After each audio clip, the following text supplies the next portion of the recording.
Hi there, welcome back to the YouTube channel. I'm back again. We're going back to Bloomborough after our quick dip into Duskmorn yesterday, and today it's one of the few I haven't covered yet. It's Eluge, the Shoreless Sea, 1 and triple blue for its elemental legendary fish. Power and toughness are each equal to the number of islands we control, and whenever we attack, put a flood counter on target land. It's an island in addition to its other types, for as long as it has a flood counter on it. And then the first instant or sorcery spell we cast each turn costs blue less to cast for each land you control with a flood counter on it. Now, I'm having some fun with this deck. Mono blue decks, unless it's Urza, I'm not particularly strong at building, I'll be honest about that. But this one is just so much fun, it's silly. Let's turn all of our islands into super islands and then cut the cost down of our instants and sorceries each turn. So, I've had a go at it. There's a few unusual cards in here which may or may not work, but it's been fun in the playtesting I've done so far. So this is what today's deck looks like. So, at the beginning, one of the things we have gone for is a lot of things that might be a little bit more complicated to block. So, I decided to have a look at Island Walk to start with, and the first card that came up was Chasm Sulker. Yes, it doesn't have Island Walk itself, but drawing our cards and putting some counters on it means that when it dies we get the squid creatures with Island Walk. So, you know, turning our land into an island will help us out undoubtedly. Then we've got Chrome Host Sea Shark, just so we can get some incubate counters on the go, so we have some more creatures. Fadia Adel Acquisitor. Island Walk. It deals combat action in play, you get to find an artifact card and exile it, and then until the end of turn we can play that card, so yeah, bonus for getting the Island Walk in. Charix, the Raging Isle, and spells you opponents cast basically has War 2 for all intents and purposes, and then for 3 mana Charix gets plus X minus X, where X until the end of turn, where X is the number of islands you control. So a 0-17 blocker for 4 mana is good. A potentially 15-2 attacker gives people a bit of a nightmare. Oja Patatik, the Deepest Epoch, is also here. Instant spells in from our hand, getting rebounds, so that really helps because, you know, cast the first one for free, hopefully with Eluge, and then get it to rebound again on the next turn. Ain't going to complain too much about it. And then if we need to transform it, we need to transform it, it's fine. Wonder gives all our creatures we have in play flying, because we'll try and get this in the graveyard as soon as possible. Cavalier of Gales comes in with flying. We get to draw 3 and put 2 on top of our library in any order, and then when it dies, shuffle into our library and then scry 2. Imrith, the Desert Doom, has Ward 4 if it's untapped, and then deals combat damage to a player, draw a card. Then if you have fewer than 3 cards in our hand, draw cards equal to the difference. Monstrosity of the Lake from Lord of the Rings land. Enters the battlefield, you may pay 5, so potentially 10 mana for this. If you do, tap all creatures your opponents control, then put a stun counter on each of those creatures, so a couple of turns of free attacking for you. But the island cycling is really why I've included it, so we can get that mana out that we're going to need.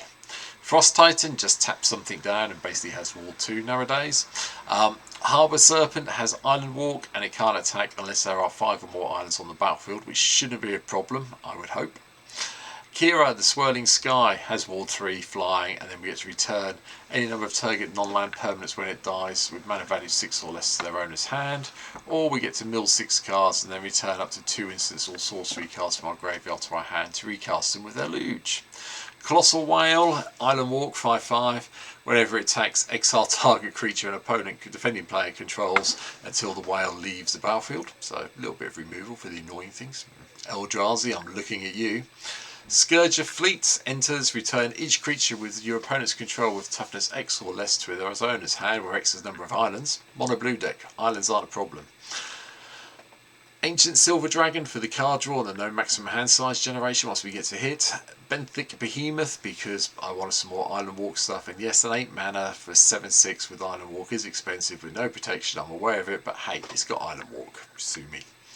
Stormtide Leviathan is even better. All lands are islands in addition to their other types, and creatures without flying or Island Walk can't attack. Makes life very interesting with the Island Walk, as I have to say.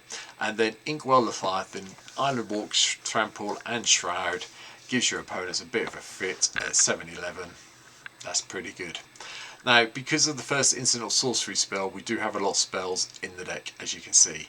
I'm going to run through them quickly because they are fairly common blue spells that most of us will be aware of, and anything I think you won't be aware of I'll stop at. So, Brainstorm, Ponder, Serum Vision, Syncopate for a counterspell along with the counterspell itself.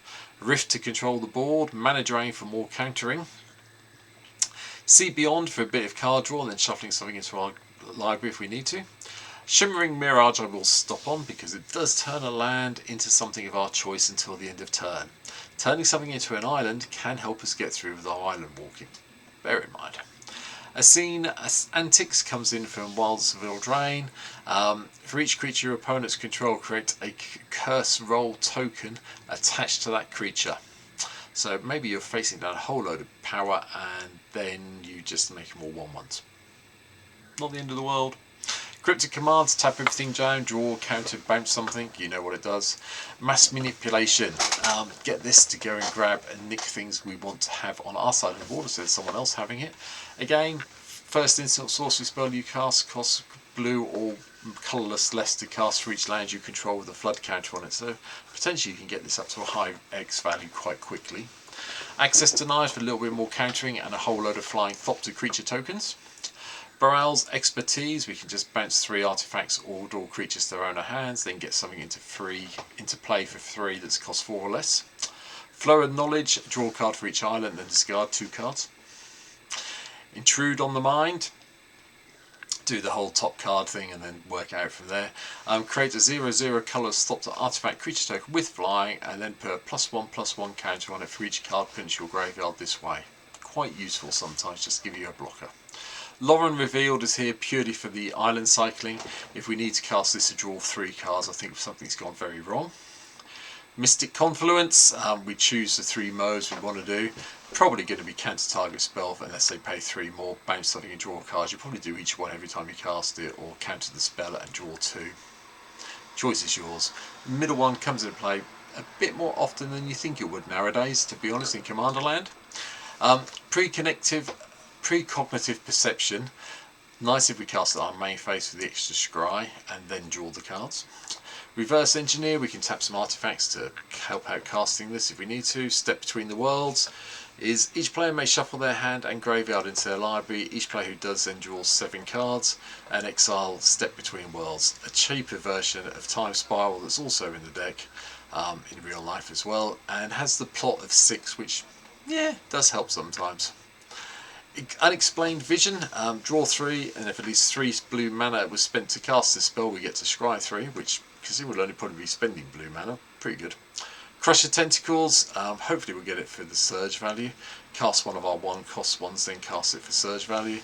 Bounce everything back to their owner's hands, and if we pay the surge cost, we get an 8/8 Octopus, which will probably hold the ball down quite happily for a turn or 2. Inspiring Refrains in because I just like the fact that we can suspend it for 3 and just let it trigger every few turns to get an extra couple of cards. Seasonal Weaving because we're in Bloom Burrow, might as well have the season one in. 6 mana, draw 5. Or 6 mana, draw 2, return each non-land, each non-token permanent to its owner's hand. Yeah, okay then. Time Spiral I've already mentioned. Blatant Thievery, for each opponent gain control of a permanent that player controls for 7 mana is just fun. Obviously the cost is reduced because Eluge will be turning our islands into super islands, so cut the cost down quite happily. Treasure Cruise from extra card draw. Clone Legion because someone may have a bigger army than we've got, and since we're only playing sort of like 18 creatures, the chances are that will happen, so we need to copy all their creatures, which could help. And then Expropriate because I like making people take choices, and this is the one that does it quite happily from my point of view. A fair bit of ramp because if we want to get Eluge out as soon as we can, so Jeweled Lotus is here. We have the Elixir of Immortality, shuffle everything back in if we need to. The map, Expedition map, there's 1 land we're going to get with this, by the way. Soul Ring, Arcane Signet, Sapphire Medallion, Sky Diamond, Midnight Clock, and again, Throne of Eldraine makes an appearance. As I said, I think I've said it a couple of times, don't remember if I said it in yesterday's video, but mono decks really benefit from having the Throne nowadays, so I'm glad they've printed this card, and I really do like it. We have a few enchantments, and this is where it gets a little bit crazy. Seize Claim and Spreading Seas, so we can turn things into islands if we need them to be islands to get the island walk damage into our opponents. We have Search for Ascanta is also here, just so we can flip it eventually and then start looking at the top 4 and going through our library that way. It's a blue deck at the end of the day, and I suspect most people expect to see Rhystic Study nowadays, especially in Commander Land, with Rhystic Study being so popular at the moment. Shark Typhoon, we might as well have this in here to get some flying sharks on the go and try and get this into play. If we need to cycle it, again, something's gone very wrong. And then I had a bit of fun. I'm going to be honest about this, I'm not going to lie about it. One with the Multiverse and Omniscience are just pet blue cards of mine. You may want to drop these out and play an extra couple of islands or something, but hey, I couldn't resist having them in the deck. And it's just me all over really, so sorry. You feel free to replace them with something else, but I love them both. Lands wise, obviously I did mention the Expedition map. There is one card you're going to go and get with this, and this is Nykthos, Shrine to Nyx. Everything else is very much island focused. We've got Castle Vantress, Fabled Passage, Hall of the Storm Giants I've bought in just so we can have a 7/7 that can't be stopped. We're a bit short on creatures, and I thought this one would be quite fun. 7/7 Ward 3, yeah, give a few people a headache. 17 islands, the theatre, the storefront to go and fetch them out a little bit more and gain 1 life. Reliquary Tower and Temple of the False God, maximise our hand size and maximise the mana we'll be producing. And that's it.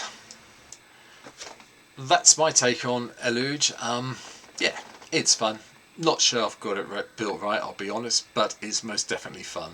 So we'll play it on stream. There's a link down below to Twitch. You can come and see me play this deck on Twitch on Thursday night if things go well this week. Otherwise, just catch up on the replays on Twitch. I leave the VODs up, I don't make them private, so you can go and watch them anytime you want to. But if you think there's anything I've missed out that should really be in the Eluge deck, let me know in the comments down below. I'm quite happy to adjust my decks when I'm playing on stream if people come up with good ideas. It's one of the things I like doing with the stream, hence why it happens. But for now, 507 of you have subscribed so far, so thank you to all of you who have done so. If you want to subscribe, there should be a subscribe button down below me somewhere. You just click that and help me out, get me up a little bit higher. But please do come back, share the video, like it, do the bell notifications, you know when other videos go up. And yeah, I'll be back very soon with an old school card tomorrow. I'm having a mono week to start the week off. Black yesterday, blue today, red tomorrow, and it's an unusual one tomorrow. So for now, thanks for watching, take care, I'll see you when you watch the next video. Bye.